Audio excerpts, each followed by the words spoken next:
Welcome to another episode of Mike's Money Picks. Today on the podcast, we're going to be breaking down the Week 9 Saturday main slate of college football DFS for the 2024 season. That's right, Saturday, October 26, 2024. Talking about the main DraftKings slate. DraftKings has already gotten out their 12-game slate for us. FanDuel has not released their slate yet. Get it together, FanDuel, which I say that as somebody who is pro FanDuel, by the way. But all the player takes that you hear me talk about here for the DraftKings slate can be applied to the FanDuel slate as well. We just don't know what games are going to be on that slate yet. So whether you're playing on DraftKings or FanDuel, we've got you covered here on this episode.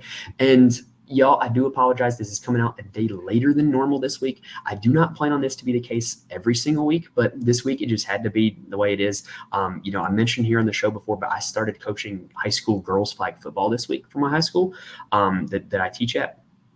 And so this week has been tryouts. I've been, doing that every day after school. It's been monopolizing a lot of my time. I just didn't have the time to put in all the research to give you guys a good quality show Tuesday night. So I decided to take a little bit more time, get a lot of research done on Wednesday, and get you guys the show here Wednesday night. Obviously, if you're watching on Thursday, Friday, Saturday, you might have not even noticed, but hopefully I didn't inconvenience too many people by being a day late. And like I said, I don't plan on that being the case every week, but this week, that's just how it played out. And let me tell you, as somebody who's coached high school football for 7 years, currently coaching high school basketball, never coached girls before. This is my first time coaching girls. It is a revelation. Girls listen. Girls do what you coach them to do. It's incredible. I'd never known. I truly did not know what this was like, and I'm loving it already. So anyway, we've got a 12-game DraftKings slate to get to. Make sure you're subscribed to the channel so that way you can be with us for the rest of the college football season. If this video helps you in any way, please help the like button. It really does help me out a ton when you guys do that. If you're listening on audio, you can rate and review. I really appreciate it when you guys do that. It helps the podcast show up in searches, helps build the community, helps grow the community, and I cannot stress enough how much that I appreciate it when you guys do that. All right, so without further ado, let's go ahead and dive into game number 1, which is a big one. All right, so game number 1 of the slate is going to be Notre Dame taking on Navy. When I did my research, Notre Dame was 12.5-point favorites with a game total of 52.5 points. Thank you to our friends at ESPN Bet for those lines, meaning the implied total is about 32-20 in favor of Notre Dame. Remember, if you're new here, I do not do decimal points for the implied totals because you can't go out and actually score 0.25 of a point. Now, this is a very interesting game to me because Notre Dame is a team that has had some highs and lows so far this season. Navy is a team that it's been all highs. They're undefeated, but they have not played a strong schedule. So don't kill me for this, but I think Navy's kind of fraudulent. I know it feels terrible to say that about, Navy because they're Navy, they're a military school. Thank you for your service, Navy. But I think as a football team, I don't think they're as good as they're being given credit for. And also we know with Navy that, they run the triple option scheme that all the service academies run. I love it, by the way. I love watching it. I think it's a very enjoyable system.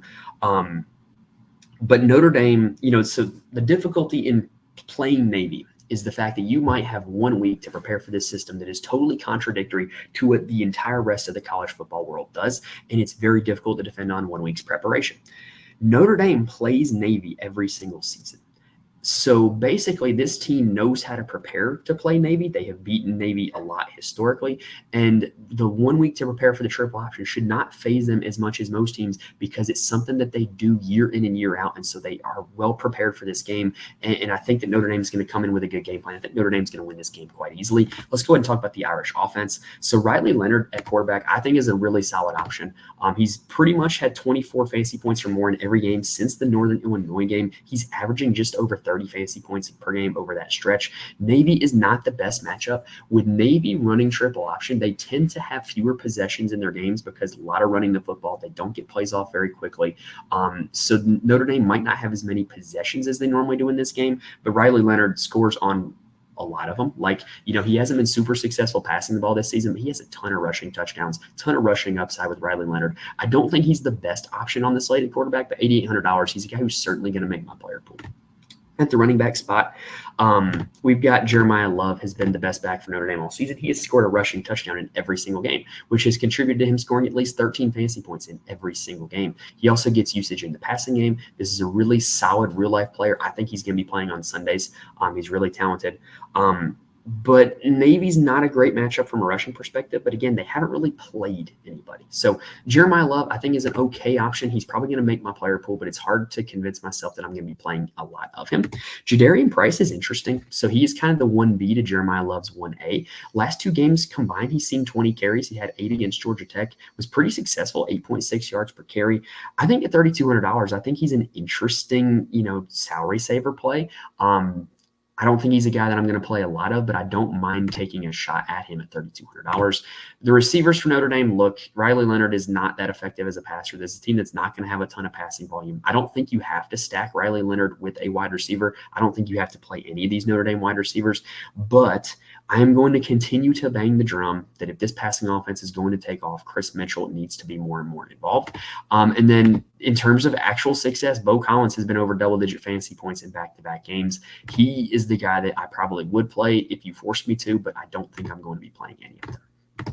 So Navy, with them running the triple option offense, and they've gotten a little bit outside of the range of just running triple option. They do a little bit more there now. Blake Horvath has been absolutely incredible for them this season, averaging 35 fantasy points per game, but they haven't played a team like Notre Dame. They haven't played a defense like Notre Dame. This is a quarterback that's not going to have a whole lot of passing volume at all. He is basically a running back at quarterback, not all that much different from Riley Leonard. But I just don't see myself paying $8,400 for him going up against this Notre Dame defense. Remember, with the Notre Dame defense, they've pretty much only allowed 3 or 4 players to be that, to hit value that you would need to be successful in DFS all season long. So just not there on Horvath. So the way you need to look at running back for Navy is a little bit different than most teams. So they have what's called B-backs and A-backs. They're all going to be under running backs on DraftKings. So the B-back is going to be the dive guy in the triple option. Alex Teska is the number 1 B-back. Daba Fofana is the number 2 B-back. And then the A-backs are the guys that are going to be getting the pitches in the triple option. The top 2 A-backs are Eli Heidenreich and Brandon Chapman. Those are the 2 guys that see the most touches there. So Teska is interesting because he's going to get a lot of volume. And he has a potential to score a lot of touchdowns. He tends to really vulture a lot of touchdowns because of being the dive on the triple option. But against Notre Dame, it's not that interesting to me, honestly. Fofana is his backup. Leave it even less interest. Heidenreich does have a little bit of interest for me because he actually happens to be their leading receiver on the season in terms of receiving yardage. So this is a guy who's going to get carries, and they tend to be explosive when you're the pitch man in the triple option, and he also is their leading receiver. He would probably be the guy most likely to make my player pool, but I'm probably not going to do it. Brandon Chapman as a starting A-back at only $3,400 does get a little bit of interest from me. He does have a potential to break off big plays and score touchdowns. I don't think he's an awful GPP low-owned flyer at $3,400. And then just don't play a Navy receiver. Just don't. They're going to be running the ball 90% of the time. Game number 2, we've got Tulane taking on North Texas. And Tulane is 7.5-point favorites with a game total of 66.5 points, meaning the implied total is about 37-29 in favor of the Green Wave. This is tied for the highest total on the slate. This is a game that's going to feature a lot of points scored in it. So one thing that I want to talk about, this is something that kind of occurred to me this week. I'm going to have a little Colin Cowherd, Bill Simmons, tangent metaphor here that's going to all make sense. So coaching girls flag football this week for me personally, I've had to think about how to explain football concepts to people who have never heard of them before or never attempted them or anything like that, right? So how do you explain a slant route to somebody who has never played football or never talked about football, right? So stuff like that, I've had to explain these things in terms that I'm not used to explaining them, right? In terms that everybody can understand. So one thing that I think we tend to overthink in DFS is games like this. So Tulane and North Texas, they're not teams that are normally on slates. They're not teams that we know a lot of their players. They're not teams that we know how they play necessarily. But explaining it in a way that everybody can understand, this game's going to have 66.5 points scored in it, according to Vegas, and somebody's got to score them. And there's a lot of guys in this game. They're very cheap. And if you're just thinking about mathematically, if you want to play guys who score touchdowns, play them from games that are projected to have a lot of touchdowns scored, like this one. And this is one I think you don't need to overthink. I think it's very wise to get multiple pieces from this game because of the high total. Don't overthink it. Think about, hey, this game is very likely to have touchdowns scored in it. Play guys from games likely to have touchdowns scored in it. There you go. All right. So Tulane has Darian Mensah at quarterback. He's $5,000 even on DraftKings. Is he a great quarterback? No, he's not. But he's projected to score 37 points for his team on this slate. It's not a bad option. It's very likely he throws for multiple touchdowns. If he does, he's going to hit value in DFS. We need 15 fantasy points to hit value, which is what he actually averages on the season. The running back for Tulane, I actually have much more interest in. That is Mekhi Hughes. Big reason why Tulane is a team that wants to win by running the football. Tulane is 8th in the country in rush rate, which is like literally only behind the service academies and like other teams that run the football a ton, like Michigan. So this is a team that wants to win by running the football. Mekhi Hughes is a guy who can do that. When Tulane does throw, they pretty much only throw to two guys, Mario Williams and Dante Fleming. And North Texas is not a great pass defense. They rank 104th in the nation in pass yards per attempt allowed. So really, you have a really easy stack here. You can go Mensah and Williams or Fleming, and you can be pretty much guaranteed that they're going to account for a few touchdowns. I think a lot of people, myself included, are going to play Mekhi Hughes. But I think if you want to be contrarian, you can target this Tulane passing game. Now, speaking of North Texas, one of the reasons why this game has such a high total is that they play the 5th fastest tempo in the nation, meaning there's going to be a lot of plays that get off in this game in general. Chandler Morris is near the top of pretty much every passing stat from an FBS level. Like, this guy has been throwing it all over the yard because this team throws the ball a ton. He's had a lot of success, and he can even run a little bit too. He's had a ton of big games so far this season, 4 games over 33 fantasy points, which is huge. I think he's in a really solid spot. This team is 12th in the nation in pass rate, so you know that they want to win by passing the football. I think a lot of people are going to play Chandler Morris, and I think I'm going to be one of those people. In fact, when you look at Chandler Morris, he's only had 1 bad game so far this season. Texas Tech is the only one where he's been under 25 fantasy points, and 25 fantasy points will kind of get the job done. So really big on Chandler Morris this week. At running back, the top 2 running backs from North Texas are not likely to play in this game, so Shane Porter is likely to be the workhorse. Don't know much about him. This is a team that is going to try to win by throwing the football, but if you want to save some salary at $3,800 and you want to be contrarian, Shane Porter is a really solid option to check off both of those boxes. At wide receiver, DT Sheffield is the target king for this offense. 13 targets in their last game out against Memphis. Back-to-back games, over 38 fantasy points, which is huge, right? The question is, who other than Sheffield can catch passes, though? Because I do think North Texas has enough passing volume that you can build out a double stack with Morris and 2 receivers. So Damon Ward and Oscar Hammond both missed last game. I don't think that it is very likely that they play in this game. I have not seen any news on them, so I cannot confirm that. I think this is a piece of news that you need to know Saturday morning, whether or not they play. But if they're not playing, then Blair Conright is a big-time beneficiary. He's been over 14 fantasy points in 3 of his last 4 games at a salary of only $3,500.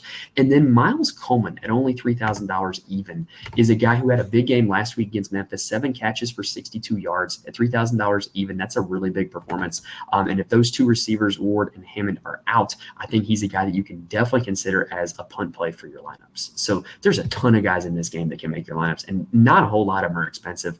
I really think this is a game you want to have a lot of exposure to.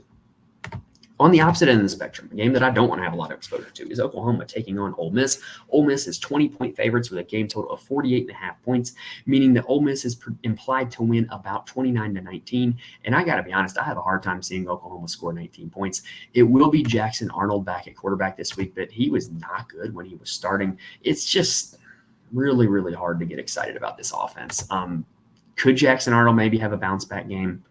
Maybe. If you're a believer in Jackson Arnold, knock yourself out. I am not. So I'm probably not going to be playing him. At running back, Javante Barnes is the guy. He had 17 carries last week. He's going to be the workhorse in this backfield. But again, it's really hard to get excited about this Oklahoma offense. Deion Burks might be back this week, which would take this team out of receiver hell because their top 5 receivers have been out for like the last few weeks. If Burks is back, he's going to get a ton of volume. I don't know how much success he's going to have, but he's going to get a ton of volume because he's the only guy that Arnold has to throw to. On the Ole Miss side, Jackson Dart, I think, is a little bit overpriced. So basically, he had 4 huge games against Furman, Middle Tennessee, Wake Forest, and Georgia Southern. None of those teams are going to see a bowl game this season. None of those teams are any good. Started playing SEC play, 16, 15, 17 fantasy points. Hard to get excited about that. And so I'm going to be out this week. I'm going to let Jackson Dart show me against SEC competition. And also, Oklahoma's defense is as bad as Oklahoma's been this year. That defense is still pretty good. They don't give up a lot of chunk plays, so it's really hard to rally behind Jackson Dart for this one. Henry Parrish is going to be the workhorse back, but again, Oklahoma doesn't give up a ton of chalk plays. He's quite expensive. I think there's better points per dollar options out on the board. At the wide receiver position, Trey Harris is a guy that I would be interested in. I would be, just because he is a guy that gets a ton of volume, and he doesn't need it to be big plays because of how much volume he gets. So he's very expensive for a receiver, $9,600. That's a lot of salary, but I don't think a whole lot of people are going to play him. I really don't. And I do think with him being, I do believe he's the top price. Yes, he's the top price wide receiver on the slate. I don't think a lot of people are going to play him, but I do think he is a guy that can have a lot of success this week. And then another guy that we got to talk about for this Ole Miss team, Caden Lee, 9 catches, 132 yards against LSU, big time breakout performance. He's only $3,700. If you think that he can repeat that, he's absolutely a great cost saver. But other than that, the other 2 receivers that are going to start for them, Antoine Wells Jr. and Jordan Watkins. Next up, we have got Washington taking on Indiana. Indiana is currently 6.5-point favorites with a game total of 53.5 points. Actually, I'd take that back. I took that data down before Curtis Rourke was listed as out for this game. That line may have changed. But anyway, the implied total was 30-24 in favor of Indiana. For Washington, I just don't have a lot of interest in Will Rogers. He hasn't been great. Jonah Coleman has been a big-time workhorse running back for them. I do have interest in him. Indiana's rush defense metrics rate out really, really good, but Indiana has not played any team that's any good at running the football. So I do think that Jonah Coleman can kind of break that trend, and I think that this is going to be this team's pathway to winning a lot of games this year is to be leaning on Jonah Coleman. At the wide receiver spot, we talked about how Denzel Boston has taken over as this team's wide receiver 1, but Giles Jackson, quoted Lee Corso and said, "Not so fast, my friend," last week. 15 targets against Iowa. 15. That is massive. In that game, Denzel Boston did have 8. So those 2 guys combined for 23 of Will Rogers' 34 pass attempts in that game. That's quite a lot. But I do think that Jackson is worth a look as a mid-salary play that not a lot of people are going to play here on this Washington side. On the Indiana side, Curtis Rourke, like we mentioned, is out for this game. Taven Jackson is going to be the starter. He's a little more mobile than Rourke, but I don't think that he is better than Rourke by any means.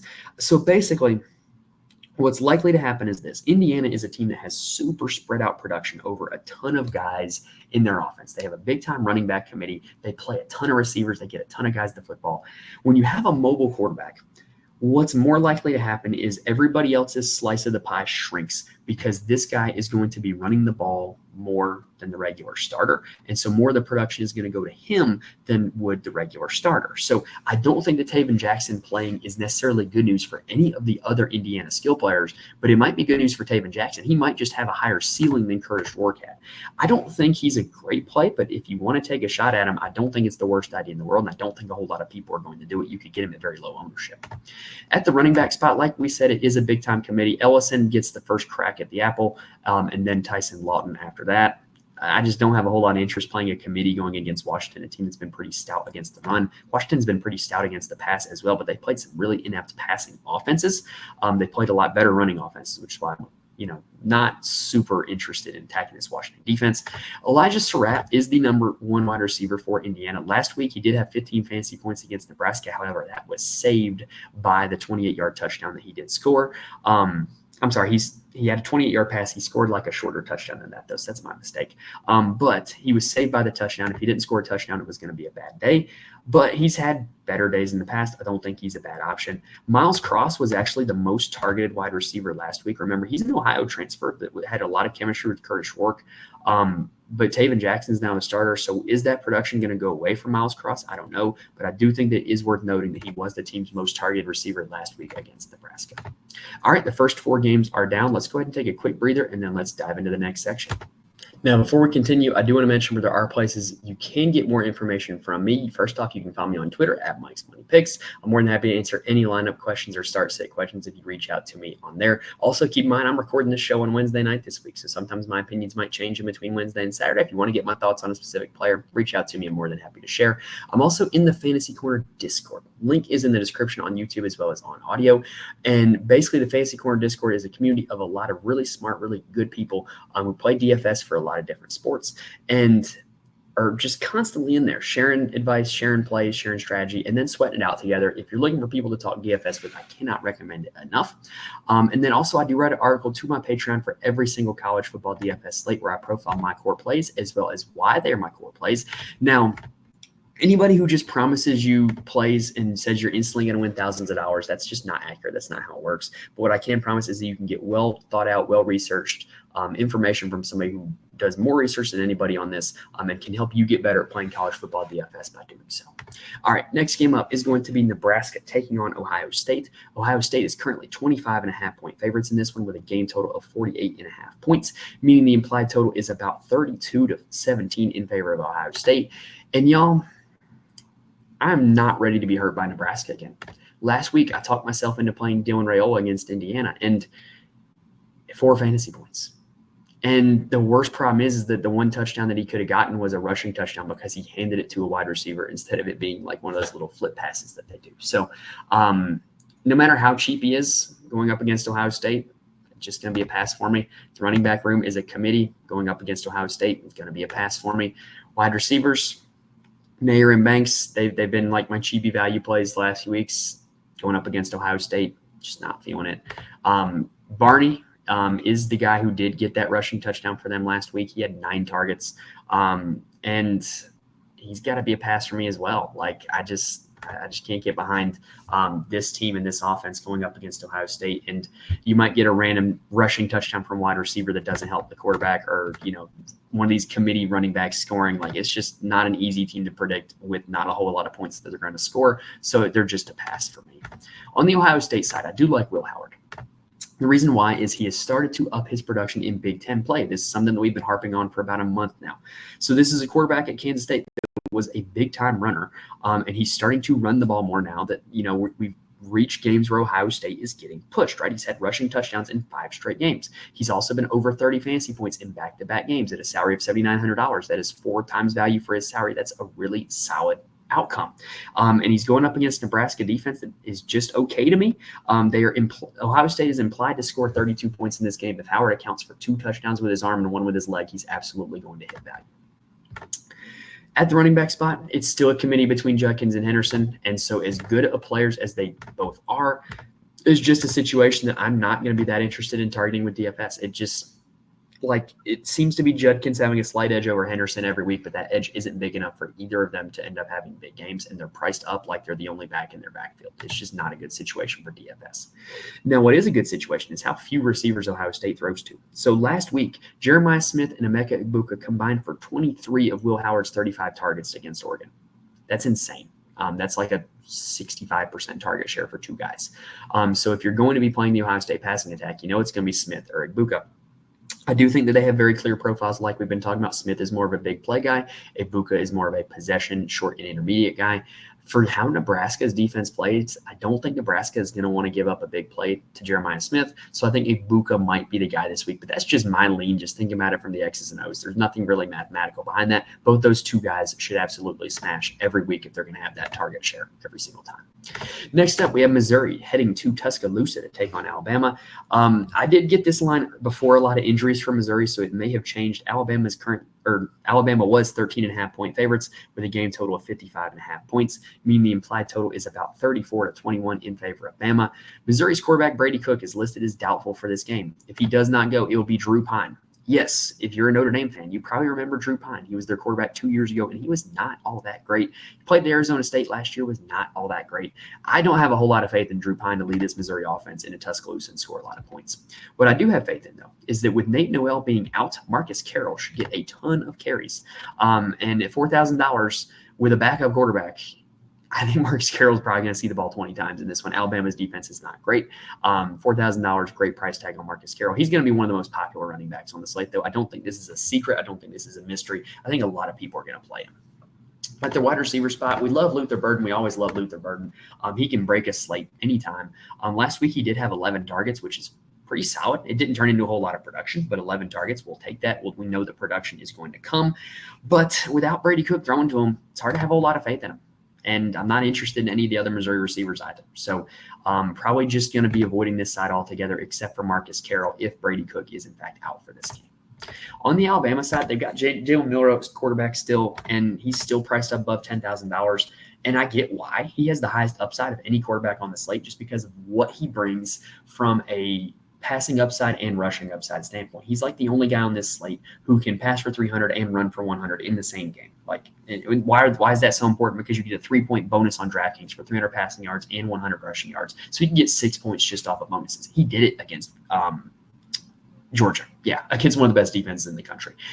So this is a guy who hasn't hit value in 3 straight games, though he's not playing well. To me, Missouri's defense, every time they played against good competition, they haven't looked good. In Alabama's offense, I do think is good competition. I think that this could be Jalen Milroe breaking the slate.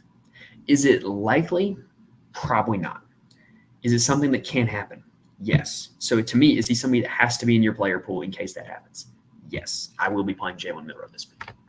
At the running back position, it's a committee for Alabama. Not interested. Ryan Williams is starting to really look like the wide receiver one for Alabama. 18 targets against Tennessee. 18. That is utterly insane. I think he's the guy you probably want to stack with Milroe, but Milroe is so expensive. It's really hard to stack him with Ryan Williams. Most people are going to opt to stack him with Jeremy Bernard, who saw 6 targets last week against Tennessee. He's had 6 straight games now in double-digit fantasy points, just a super consistent option that continues to see work in this offense. And I think a lot of people are going to go with a Milroe-Bernard stack. So, how can you get contrarian? Go Milroe and Williams. Yes, it's going to put a little strain on the rest of your lineup, but you're going to be different with your stack. And if Williams outperforms Bernard from a points per dollar perspective, then you're going to be having a leg up on everybody else in case Milroe does nuke the slate. Maybe Williams can nuke it with him, and you're going to be ahead of everybody. Next up, we've got BYU heading to Orlando to take on UCF. This is a line that has moved as well. UCF, at my time of research, was 1.5-point favorites with a game total of 55.5 points, meaning the implied total was about 28-27 in favor of UCF. I do believe that has now flipped from what I saw earlier today. So BYU now 1-point favorites over UCF. But like I said, I'd been doing my research incrementally. I didn't do all the lines today. So I did all the lines previously, and I'm just reading my notes from when I recorded them. So BYU, Jake Retzlaff has been impressive all season long. Just a consistent option. He's been over 25 fantasy points 4 times. It's hard for me to talk myself into Jake Retzlaff breaking a slate and being like the slate's highest scoring quarterback. But if you're looking for a guy who's going to get you 20 to 25 fantasy points, I think it's quite likely that he does that. I am more interested in playing LJ Martin, who looked like a workhorse running back for this team last week. 20 carries, 120 yards, 27 fantasy points. And his game previous to that, only 11 carries against Arizona, only needed 11 to put up 24 fantasy points. This is a guy who is a workhorse running back. He's going to get the ball a ton. UCF's run defense is like they have games where they look good, and then they have games where, like against Iowa State, where they got shredded in the first half, and then Iowa State was playing catch up in the second half, so they never really ran. But I don't think UCF's run defense is all that great. I think LJ Martin, if BYU is able to play from ahead in this game, LJ Martin is going to see 20 plus touches. He's probably going to score 20 plus fantasy points. At the receiver spot, my main interest for BYU is in Darius Lassiter. He continues to be the most targeted receiver, 8 targets against Oklahoma State, put up 27.9 fantasy points in that game. His price tag is going up from where it was, so I think his ownership is going to go down from where it has been, but I still think he's the receiver you want in this offense, and I think he's absolutely in play on this slate. On the UCF side, they are now starting Ja'Cory Brown at quarterback, which is interesting, I guess, is the word I'll use. Against Iowa State, he did put up 30 fantasy points, but it was all with his legs. He literally put up 30 fantasy points with his legs. Like, dead serious. In terms of his passing fantasy points, he had 62 passing yards and 2 interceptions. It was like 0.4 with his arm, 30 fantasy points with his legs. Can he do that against BYU? I don't know. But I do know that that's how he's going to score fantasy points. And so If you're playing him, I would not stack him with a wide receiver. Just like looking at the wide receiver for UCF, Kobe Hudson's the only one seeing any kind of volume, but they've been so ineffective passing the ball recently that I don't think I even want to play him. I do want to play RJ Harvey, though. He is one of the best running backs in the nation. He sees a ton of work no matter who he plays against. I played him against Iowa State, and there was like no ownership on him, and he scored 34 fantasy points. Ended up being a great play. I think he could be that this week, even though BYU's defense is pretty stout. RJ Harvey is one of the most dependable running backs in all of college football. If you were to ask me to rank the slate's top running backs, I would personally probably have him as RB2 overall on this slate. Probably out of the big three running backs up top, I would probably have him third out of three, but I still am going to get to him and play him a lot. Next up, we've got a game environment that is juicy. Texas Tech taking on TCU. Texas Tech's currently 6.5-point favorites. Game total is 66.5 points, meaning the implied total is about 36-30 in favor of Texas Tech. Keep it simple. This game's going to feature a ton of points. Play guys from this game, because they're much more likely to score touchdowns than guys in other games. Don't overthink it, right? And honestly, this feels like an old Big 12 game. Like, do y'all remember back in like 2015 when Oklahoma State was playing Texas Tech and it would be like game totals of like 80 points? Like, this feels like it could be one of those games, right? On the Texas Tech side, Baron Morton is a guy that has always been good in college football whenever he's been healthy. And that's been the case this year. You know, he has 2 games over 30 fantasy points, 2 more over 22 fantasy points, which would be what we would want to hit value. I think he's a solid option. I really do. Here is what I will say, though. I think Taj Brooks is a better option at running back. I think Taj Brooks is the top running back option on the slate. TCU gives up about 181 rushing yards per game, and Taj Brooks just has a great workload. Over 27 carries in 4 straight games. Just incredible for a team that is, you know, we think of Texas Tech as primarily a passing team. They're not this year. They want to run the ball with Taj Brooks. And TCU is a bad run defense. I think this is a smash pot for Taj Brooks. He is my favorite pay-up option on the entire slate at all positions, quarterback, running back, and wide receiver. And I'm going to be playing a lot of him at running back. At the wide receiver spot, Caleb Douglas is the guy that had the big game last week. Ended up with 36.9 fantasy points because he scored 3 touchdowns. But what's lost in that is that Josh Kelly was actually targeted more times. Josh Kelly had 10 targets. Caleb Douglas had 10, Coy Eakin had 4. So Josh Kelly only ended up with 18.6 fantasy points in that game because he didn't find the end zone. If the touchdowns were reversed, then Kelly would be the one that would be coming in on the big game. What's going to happen, though, is everybody's going to chase the big game from Douglas and chase the low price tag from Douglas. Douglas is going to be supremely highly owned. And if you want to be different, play Kelly or play Eakin. Eakin hasn't had a great game in a while, but he's still an every down player. He still has a ton of upside. He's a high school teammate of Baron Morton's. They have a ton of chemistry. So I do think that it would be contrarian to play Kelly and Eakin as opposed to Douglas as your stacking partners with Baron Morton. And I do think it would be contrarian to play Baron Morton because very similar to the situation we see with Tulane on this slate, I think a ton of people are going to play Taj Brooks at running back and not want to play Baron Morton at quarterback. On the TCU side, we have got Josh Hoover at quarterback, and I think he's a smash play. TCU ranks 7th in the country in pass rate. They are throwing the ball all over the yard. And Josh Hoover has had 2 bad games in a row. But if you take a look at the box scores, you begin to understand why. Josh Hoover is a quarterback with very minimal rushing upside. He's a quarterback that needs a ton of passing volume to succeed. He needs to get his 300-yard bonus, and he needs to score touchdowns if he wants to hit value. And he really just hasn't done that in the last 2 games, but he was doing that pretty much every game before that. And so this Texas Tech defense is much more like the defenses he was seeing at the start of the season. I think Josh Hoover 8,500 is absolutely in play for me. Because they pass the ball so much, I'm not interested in Cam Cook at the running back position, even though he is their primary guy. Trent Battle did see almost a 50-50 split last week, but I do think that Cam Cook is the guy going forward, and I'm not interested in playing a running back on TCU. I am interested in playing wide receivers. Jack Beck has been the guy all season long. The good news is, though, they only play 4 guys, and so they're all 4 easy clicks. Jack Beck has been the guy all season long. Xavier Williams had a huge game against Stanford to start the season, has been quiet, was actually their most targeted receiver against Utah, also had 7 carries in that game. He's a guy that they're going to look to get the ball in his hands. He's only $5,100 in this great game environment. I think he's a really solid option. And then Eric McAllister and JP Richardson are also going to play all of the snaps. They're also going to get work pretty much guaranteed every game, and they're pretty cheap as well. So I think this TCU passing attack, I think you can play Jake Hoover with one wide receiver. I think you can play Jake Hoover with two wide receivers, but I do think you want to stack Jake Hoover up with one or two wide receivers, and I do think that Jake Hoover and his receivers are really solid play on this slate. All right, let's take a quick breather, and then let's break down the last four.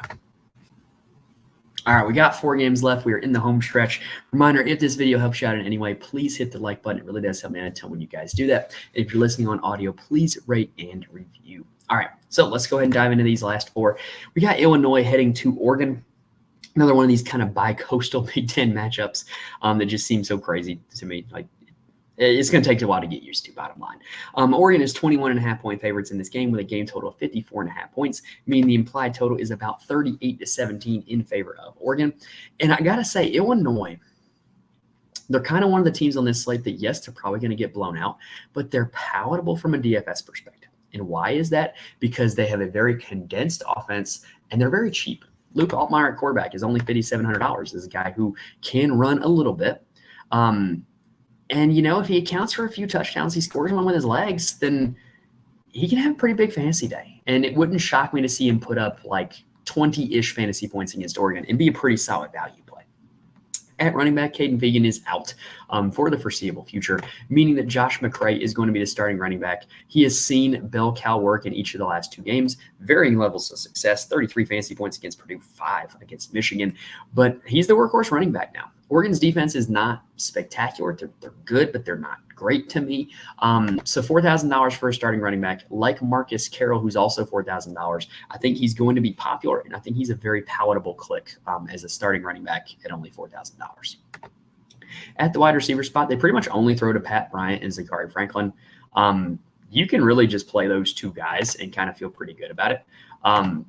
Tanner Arkin did get the touchdown against Michigan, but I don't really think that's enough there to give me a whole lot of confidence in playing him. But Bryant and Franklin are the 2 guys that you're going to want in this passing offense. And because it is so condensed, I do think they're playable. On the Oregon side, I continue to be fading Dylan Gabriel, and I continue to not really regret it. I think he's overpriced. They have not let him run like he used to at UCF and Oklahoma, which was a big part of his fantasy upside. He doesn't pass the ball enough to very regularly get his 300 passing yard bonus or to throw more than 2 or 3 passing touchdowns. So it's just really hard for him to have a ton of upside with his salary being up there at $9,300. This is probably going to be another continued fade of Dylan Gabriel for me. However, does that mean that I'm going to be out on the Oregon offense? No. Because the team still implied to score 38 points, and they're pretty condensed amongst their skill players. Jordan James is their workhorse running back. Against Purdue, he did put up 18 fantasy points in that one, which really is a string of 5 straight games of 18 fantasy points or more. It's pretty impressive. Illinois is a run defense that we have seen have varying levels of success. They did a decent job against Michigan, but they got gashed by Purdue before. They got gashed by Kansas before. So I do think that Jordan James could have a big game here against this Illinois defense. I don't mind him at $7,800. At the wide receiver spot, Tez Johnson is absolutely playable, even if you don't play Dylan Gabriel. He is a target monster. 19 fantasy points in 5 straight games. No problem with him. Evan Stewart is way too cheap. Remember back in the offseason when we were doing best ball drafts and Evan Stewart and Tez Johnson were going at like back-to-back picks? Now Tez Johnson is like $3,000 more expensive on DraftKings. That doesn't really add up to me. Yes, Tez Johnson has been more productive, but Stewart has had 3 straight games of double-digit fantasy points, scored a touchdown in 2 of those games, almost got 100 yards in 2 of those games. I think he's a decent value play at $4,200 here on this slate. Also, Terrence Ferguson's going to continue to be out. Kenyon Sadiq did play most of the snaps at tight end against Purdue. 2 catches, 58 yards. Not a huge game, but it's not nothing. $3,200. If Ferguson continues to be out, he is worth a look, in my opinion. And then also with Oregon, Gary Bryant Jr., we don't know when he's going to play. If he does end up playing, he absolutely can smash a $3,000 salary. Next up, we've got Maryland taking on Minnesota. So Minnesota is 4-point favorites in this one with a game total of 45.5 points, meaning the implied total is about 25-21 in favor of the Golden Gophers. For Maryland, they have just decided that they're going to be an air raid offense now, it feels like. Billy Edwards Jr. threw the ball 50 times against USC, put up 32 fantasy points in that game because he did hit his 300-yard bonus. He did throw for 2 touchdowns. He also ran for a touchdown. So big game from him. Do I think he's going to be able to do that against Minnesota? Probably not. But I do think that the usage is going to be the same, where this offense is going to look to throw it all over the yard. And that makes Roman Hemby really hard to click, especially against a really good Minnesota run defense. So probably a pass on Roman Hemby from this week. At receiver, we've talked about all season long how Maryland's passing offense has been super condensed between Ty Felton and Caden Prather, with Felton obviously getting more work. Well, last week, they did both see a ton of work. Felton had 12 targets. Prather had 10. So both of them did see their insane usage. Both of them had big games. I think Prather is a better price adjusted play than Felton, but I don't think you just have to look at those two receivers anymore. Octavian Smith Jr. did have 10 targets last week against USC, turned it into 22 fantasy points. If he's going to be a guy in this passing offense, that's going to make it harder to click Felton and Prather at their price tags, and it does make him a really sneaky click at $4,500. Dylan Wade also had a decent game against USC, as did Preston Howard. The bottom line is, if they're going to throw it 50 times, there's more than just Felton and Prather that can have big games, but also it is a pretty likelihood that Felton and Prather will end up having big games if they continue to throw it that much. On the Minnesota side, I've kind of crapped on Max Brosmer all season long, and he's been good the last 2 weeks. He's only $5,000. This Maryland defense is really bad. I think the price is right. I think that if you're looking for a bargain bin quarterback play, Max Brosmer could be your guy at $5,000, because what I think will happen is, I think when you look at cheap quarterbacks on this slate, you do have Altmaier at $4,700. You do have Mensa at $5,000. I don't think anybody's going to play Brosmer, because I think more people are going to play those two guys. So I think that Brosmer is actually not a bad play on this slate, as much as I've crapped on him this year. But as good of a play as Brosmer is, Darius Taylor is a better play. Darius Taylor is Minnesota's workhorse running back. Maryland's defense is very bad, as we've been over. And this Minnesota team wants to win by running the football under PJ Fleck. Taylor has shown a ton of upside this season, had a game of over 40 fantasy points. He also catches a ton of passes. Averages over 5 targets a game. So this is a guy that no matter how this game goes, you're going to see a ton of usage for him. $8,000. I think he is probably my second favorite running back play on the slate, behind only Taj Brooks. Like, if you were to ask me to just plain rank the running backs on this slate, it'd go Brooks, Taylor, Harvey, and then James would be number 4. Mekhi Hughes would be number 5. That's just how I see the top 5 running backs on this slate. So Darius Taylor is certainly going to make my player pool. Daniel Jackson's also going to make my player pool. This guy is a target hog for the Minnesota offense. The Minnesota offense doesn't have a ton of passing volume. We've been over this ad nauseum, but when it does, they throw to Daniel Jackson. He had 13 targets against UCLA, caught 10 of them for 89 yards, $4,500 against a bad Maryland defense. I think he's a pretty solid play. I really do. Next up, we've got Oregon State taking on Cal, which is honestly, if I'm being really honest here, a weird inclusion of the DraftKings slate. Like, I didn't see this one being on there. Giovanni McCoy is Oregon State's quarterback. Oh, no, I'm sorry. I got to go over the line. Cal is 9.5-point favorites, game total 48.5 points, meaning the implied total is about 29-20 in favor of the Golden Bears. On the Oregon State side, they've got Giovanni McCoy at quarterback, and he just hasn't had a whole lot of passing success this year. His better games have come against Mountain West competition, not against like Big Ten or ACC competition, I guess because Cal is the ACC now. I do need to consider them ACC competition. He hasn't done enough against Power 4 teams to have a whole lot of faith in him, just honestly. He is more of a runner than a thrower. I don't think he's the worst play on the slate, but it's hard for me to talk myself into him. At running back, I do like Anthony Hankerson, although Cal's run defense is pretty stout. Cal is a team that, they're good enough defensively that they're going to take away what you want to do. And they know that if Oregon State's going to run the football, they're going to take that away. They're going to make Giovanni McCoy beat him with his arm. So I don't think that Hankerson is a bad play by any means. I think the other top running back plays are better than him, though. At receiver, I am going to have a little interest in Trent Walker. So this guy's going to pop up on all the optimizers as a great value play this week, because he always does, because he sees a ton of volume in this passing offense. Just hasn't scored hardly any touchdowns. He scored 1 touchdown on 46 catches, which is insane. He's due for some touchdown regression, and he is the target king in this offense. I do think that he's a pretty solid option at $4,600. He's the only one that I'm going to consider on this Oregon State passing side. For Cal, excuse me one second, y'all. my laptop is about to die, so I got to get it on the charger. For Cal, they've got Fernando Mendoza, the conquistador at quarterback, and I'm not interested. I think he's priced up too much for his production.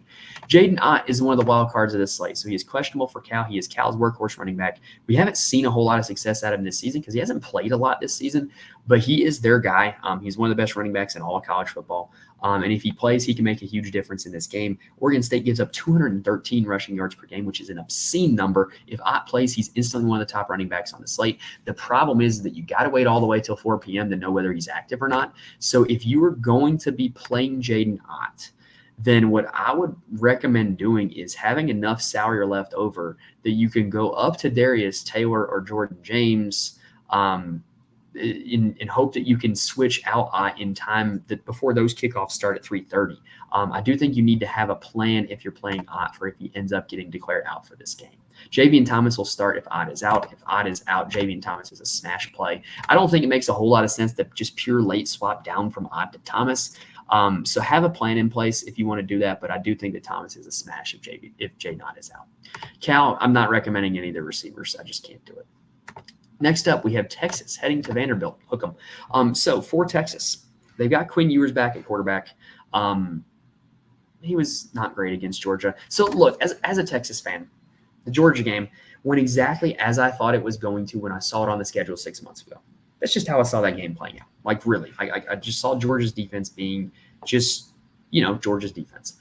And the problem is that in the 6 months since when the schedule came out and that game was played, my perception of Georgia had lowered, my perception of Texas had raised, and so I had talked myself into Texas being the better team. They're still not. Georgia's still the king of college football.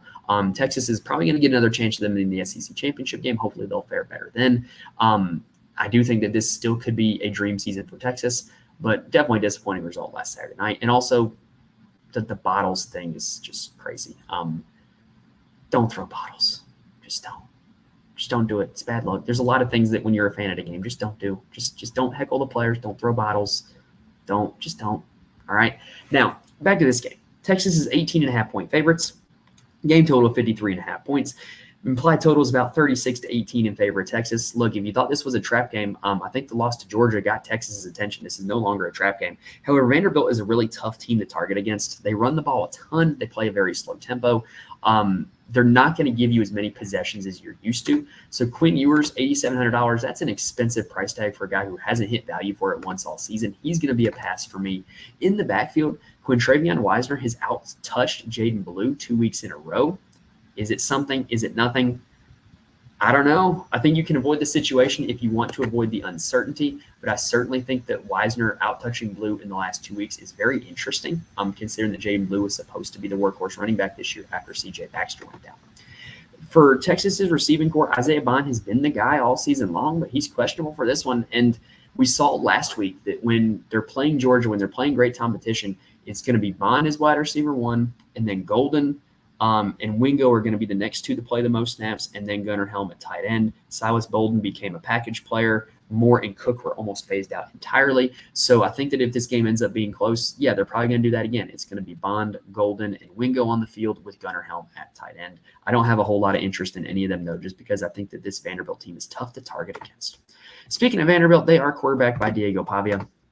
Here's the problem with playing Diego Pavia, though, which we've seen him just be electric in big games in his career going back to New Mexico State. But Texas's front seven is really good. And as bad as the Georgia game went, the Texas defense actually played pretty well. And the Texas defense is really stout. So I don't think Pavia at $7,200 is going to get a whole lot of interest from me. Cedric Alexander, the running back, is questionable. He's not going to get a lot of interest from me either, nor will his backup. And then at receiver, Pavia runs the ball so much, you really can't have a whole lot of confidence in the Vanderbilt wide receivers. Eli Stowers has been their best player in the receiving game. He's actually a converted quarterback who plays tight end, but I just don't have a whole lot of interest in anybody on this Vanderbilt side, just honest. And now you can call me a Texas homer if you want. It's fine. I'll admit it. I am, but I'm probably not going to be playing anybody from Vanderbilt this week. All right, that's going to do it for this episode, y'all. So hopefully we gave you guys plenty of good information that you can use to build some winning DFS lineups for this DraftKings slate or the FanDuel slate if that's what you're playing. Hopefully we gave you guys all that you need to do that. If this video helped you out in any way, please hit the like button. It really does help me out a ton when you guys do that. I cannot stress enough how much I appreciate it. And honestly, make sure you're subscribed to the channel. That way you can be with us for our video for the Saturday night slate, as well as all the midweek slates. Not all of them per se, all the ones that we can get to. And then all of our NFL, golf, college basketball content as well. You can subscribe and be here for that. But that's going to do it for this episode, guys. I want to know who your best plays on this slate are. So if you want to talk about somebody specifically, put it in the comments who you think is going to go off this weekend. Let me know. I'll respond to what I can respond to, but I want to know who you guys think the best plays are this week. You guys heard me say it. I love Brooks. I love Taylor, and I love targeting the great game environments this week. That's going to be what I do a lot of. So that's going to be what we're looking at this week, y'all. Anyway, that's going to do it for this episode. Best of luck to you guys on the Week 9 main slate. Thank you guys for watching and listening to this point, and I will see you guys next time. Welcome.